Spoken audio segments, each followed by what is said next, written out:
மாணவர்கள் அனைவருக்கும் வணக்கம். இன்றைக்கு நம்ம பார்க்க போகிற தலைப்பு பார்ட் ஆஃப் ஸ்பீச், சொல் இலக்கண கூறுகள். இந்த பார்ட் ஆஃப் ஸ்பீச் பார்த்திங்கன்னா மொத்தம் 8 வகை இருக்குது. இந்த 8 வகையும் பார்த்திங்கன்னா என்னென்ன தலைப்பு அப்படின்றத இந்த வீடியோவில் ஒன்று ஒன்றா நம்ம பார்ப்போம். பொதுவாக நம்ம ஆங்கிலத்தில் நம்ம பேசும்போதோ இல்லை எழுதும்போதோ புரிந்து கொள்ள வேண்டிய 2 விஷயம் என்னென்னு பார்த்திங்கன்னா, ஒன்று அந்த சொல், அந்த வாக்கியம் இல்லை அந்த சொற்றொடர் எந்த காலநிலையில் நம்ம பேசுகிறோம், அதாவது கடந்த காலமா, எதிர்காலமா, இல்லை நிகழ்காலமா, எந்த காலம் என்பதில் நம்ம கரெக்டாக அறிந்து கொள்ள வேண்டும். இரண்டாவது பார்த்திங்கன்னா, இந்த சொற்கள் எப்படி நம்ம அமைக்கிறோம், அதாவது ஃபஸ்ட்டு என்ன வரணும், ரெண்டாவது என்ன வரணும், மூணாவது என்ன வரணும், எழுவாய், பயனிலை, இந்த மாதிரி விஷயங்கள் எப்படி அமைக்கணும், இந்த மாதிரி விஷயங்களை எல்லாம் குறித்து பார்க்கக்கூடியது, பேசக்கூடியது தான் இந்த பார்ட் ஆஃப் ஸ்பீச். சரிங்களா? இந்த வீடியோவில் நம்ம மொத்தம் எத்தனை வகையான பார்ட் ஆஃப் ஸ்பீச் இருக்குது என்பதையும் அதில் ஒரு சில பார்ட் ஆஃப் ஸ்பீச்சை பற்றி இந்த வீடியோவில் பார்ப்போம். மீதி ஒவ்வொரு வீடியோலையும் ஒவ்வொரு வகையான பார்ட் ஆஃப் ஸ்பீச்சை குறித்து நம்ம பார்ப்போம். சொல் இலக்கண கூறுகள் மொத்தம் 8 வகைகள்னு பார்த்தோம். இந்த 8 வகையான அந்த பார்ட் ஆஃப் ஸ்பீச் தான் இப்போ நம்ம ஸ்லைடில் பார்த்துட்டு வரோம். First one noun. நவுன் என்றால் பெயர் சொல். ப்ரொனவுன் பிரதி பெயர் சொல். அட்ஜெக்டிவ் பெயர் உரிச்சொல். வேர்ப் வினைச்சொல். அட்வெர்ப் வினை உரிச்சொல். ப்ரிபோசிஷன் முன் இடைச்சொல். கன்ஜங்ஷன் இணைப்புச்சொல். இன்டர்ஜங்ஷன் வியப்புச்சொல். இப்போ இந்த 8 வகையான பெயர் சொல்லையும் இந்த 8 வகையான சொல் இலக்கண கூறுகள், அதாவது பார்ட் ஆஃப் ஸ்பீச்சையும் நம்ம ஒவ்வொரு நாளைக்கும் ஒவ்வொரு வீடியோஸில் நம்ம பார்ப்போம். இன்றைக்கான வீடியோவில் நம்ம பார்க்க போகிற தலைப்பு பார்த்திங்கன்னா நவுன். சரிங்களா? நவுன் என்றால் பெயர் சொல்னு சொல்லி பார்த்தோம். It is nothing but noun is a word which is used as the name of a person, place or thing. அதாவது ஒரு நபர், இல்லை இடம் அல்லது ஒரு பொருள், இவைகளை குறித்து சொல்லக்கூடிய ஒரு பெயர் சொல் தான் பார்த்தீங்கன்னா நவுன். சரிங்களா? அதாவது ஒரு இடத்தையோ ஒரு நபரையோ அல்லது ஒரு பொருளையோ குறித்து நம்ம பேசுகிறோம் அப்படின்னா அதுதான் நம்ம நவுன் அப்படின்னு சொல்கிறோம். இன்னும் சற்று விரிவாக நம்ம பார்க்கும்போது பர்சன் என்றால் ஒரு நபர், அதாவது ஒரு நபரோட பெயர் என்று பார்க்கிறோம். அதே மாதிரி பிளேஸ் என்றால் ஒரு இடத்தோட பெயர் என்று பார்க்கிறோம். திங்ஸ்ன்னு சொல்லும்போது செயல்கள் கிடையாது, ஆனால் ஒரு சில விஷயங்கள் இல்லை ஒரு சில பொருட்களை குறித்து நம்ம பேசுவோம். அதுமாதிரி இன்னொரு திங்ஸ் என்னன்னு சொல்லி பார்க்கும்போது பார்க்கக்கூடிய விஷயங்கள் கிடையாது, ஆனால் பார்க்க முடியாத விஷயங்கள் இதில் இருக்கும். பார்க்க முடியாத விஷயங்கள் அப்படின்னு சொல்லி பார்க்கும்போது சந்தோஷம், அதாவது ஹாப்பினஸ் அப்படின்னு சொல்லுவோம். இந்த ஹாப்பினஸ்ன்றது ஒரு நவுன் தான். அதே மாதிரி கோபம் ஆங்கிரின்றோம். அப்போ அந்த ஆங்கிரியும் பார்த்தீங்கன்னா நவுனில் தான் வரும். இந்த மாதிரி நிறைய விஷயங்கள் இருக்குது. இது எல்லாமே பார்த்தீங்கன்னா நம்ம நவுன் என்ற இந்த கட்டமைப்புக்குள்ளே தான் வரும். சரிங்களா?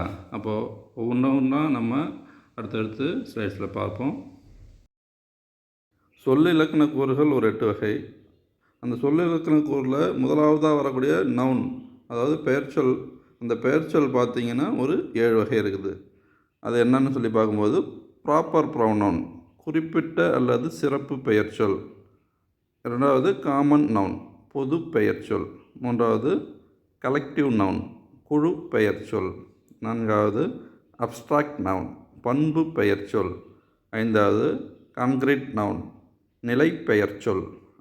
ஆறாவது கவுண்டபிள் நவுன் எண்ணில் அடங்கும் பெயர்ச்சொற்கள். ஏழாவது அன்கவுண்டபிள் நவுன் எண்ணில் அடங்காத பெயர்ச்சொற்கள். இந்த ஒவ்வொரு பெயர்ச்சொற்களையும் நம்ம அடுத்த வீடியோவில் ஒவ்வொன்றா அதோட எக்ஸாம்பிள்ஸோட நம்ம தெளிவாக பார்ப்போம். மாணவர்களே, மேலும் நம்ம இந்த வீடியோவில் நவுனுக்கான, அதாவது பெயர் சொல்லுக்கான ஒரு சில எடுத்துக்காட்டுகளை பார்த்துவிட்டு போன வீடியோவில் கேட்கப்பட்ட கேள்விக்கான பதில்களையும் இந்த வீடியோவில் இந்த தலைப்பின் கீழே கேட்கக்கூடிய கேள்விகளையும் நம்ம பார்ப்போம். சரிங்களா? அப்போது நவுன் அப்படின்னா பெயர் சொல்னு பார்த்தோம்.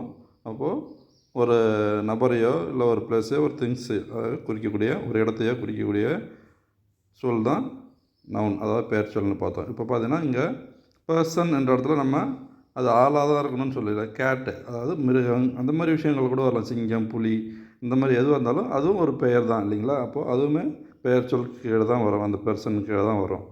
அப்போது கேட்டுனா பூனை, கிருத்விக் அப்படின்றது ஒரு ஆளோட பெயர். அது மாதிரி பிளேஸில் பார்த்திங்கன்னா அமெரிக்கா, சென்னை. திங்ஸில் பார்த்தீங்கன்னா வாட்ச் கடிகாரம், ஹாப்பி சந்தோஷம், ஆப்பிள் ஆங்கர் கோபம். இது எல்லாமே பார்த்திங்கன்னா இந்த நவுன் என்ற தலைப்பு கீழே தான் வரும். மேலும் ஒரு எடுத்துக்காட்டு. கொடுக்கப்பட்டுள்ள வாக்கியத்தில் பெயர் சொல்லை கண்டுபிடிக்க அப்படின்னு சொல்லி பார்க்கும்போது நம்ம க்ரீன் கலரில் கொடுத்துருக்கிறது எல்லாமே பார்த்திங்கன்னா அதில் பெயர் சொல்னு பார்க்குறோம். இந்த கவ் கிவ்ஸ் மில்க், இந்த earth moves around the sun. அப்போது கவ், மில்க், எர்த், சன் இது எல்லாமே பார்த்தீங்கன்னா நவுன், இந்த பெயர் சொல்லுக்கு கீழே தான் வரும். திஸ் இஸ் மை கேட், இது என் பூனை. ஐ ஆம் வெரி ஹாப்பி, நான் மிகவும் மகிழ்ச்சியாக இருக்கிறேன். ஐ ஈட் அன் ஆப்பிள், நான் ஆப்பிள் பழம் உண்கிறேன். இதில் பார்த்தீங்கன்னா கேட்டு, ஹாப்பி, ஆப்பிள் இதெல்லாமே நவுன் என்று பார்க்கிறோம். இந்த டாக் பார்க்ஸ் லவ்லி, இதில் நவுன் வந்து பார்த்திங்கன்னா டாக், அதுதான் பெயர் சொல்லுன்னு பார்க்குறோம். John is reading a book, இதில் ஜான் மற்றும் புக் ரெண்டுமே நவுன்னு பார்க்குறோம். அதாவது நம்ம அங்கே இதில் பார்க்கக்கூடிய விஷயம் என்னென்னா, ஒரு வாக்கியத்தில் பார்த்தீங்கன்னா ஒரு நவுன் தான் வரணும்னு சொல்லி அர்த்தம் கிடையாது. சரிங்களா? ஒன்றுக்கு மேற்பட்ட நவுன்கள் வர்றதுக்கு நிறைய சாத்தியக்கூறுகள் இருக்குது. சரிங்களா? அப்போது நவுன்னா என்ன நம்ம பார்த்துருக்கோம், ஒரு பர்சனோட பெயர், இல்லைன்னா ஒரு திங், அப்படி இல்லைன்னா ஒரு பொருள், இந்த மாதிரி விஷயங்கள், ஒரு இடத்தோட பேர் இதெல்லாம் வந்துச்சுன்னா நவுன் என்று நம்ம பார்த்தோம். அப்போது ஒரு வாக்கியத்தில் எத்தனை இடத்துல இந்த மாதிரி விஷயங்கள் வந்தாலுமே அது எல்லாமே நவுன் என்ற தலைப்பு கீழே தான் வரும். சரியா? அதனால் ஒரு நவுன் தான் ஒரு வாக்கியத்தில் இருக்கும் அப்படின்னு சொல்லிட்டு நீங்கள் தப்பாக நினைக்க தேவையில்ல. ஒன்றுக்கு மேற்பட்ட நவுன்கள் ஒரே வாக்கியத்தில் இருக்கும். சரியா? சரி. அடுத்தது பார்த்தீங்கன்னா happiness is the key to a good life. அப்போது இங்கே ஹாப்பினஸ் தான் இங்கே இதில் பார்த்தீங்கன்னா நவுன் அப்படின்னு பார்க்குறோம். The team won the championship, இங்கே டீம் இந்த நவுன். ஐ ஹாவ் 3 ஆப்பிள்ஸ், இதில் ஆப்பிள் தான் நவுன்னு பார்க்குறோம். She added some sugar to the coffee, இதில் சுகர் தான் நம்ம நவுன் என்று பார்க்கிறோம். The car is parked outside, இதில் கார் தான் நவுன்னு பார்க்குறோம்.